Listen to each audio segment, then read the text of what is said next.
How to unmute group notifications on Truecaller. Hello guys, today's video I'm gonna show you how to unmute it easy and quick.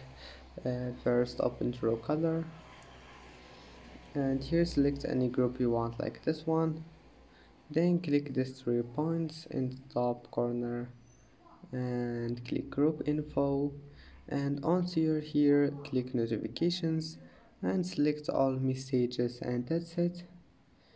Now just go back and now your problem must be fixed, and you can turn it off again. Just click on it and click none, and that's it.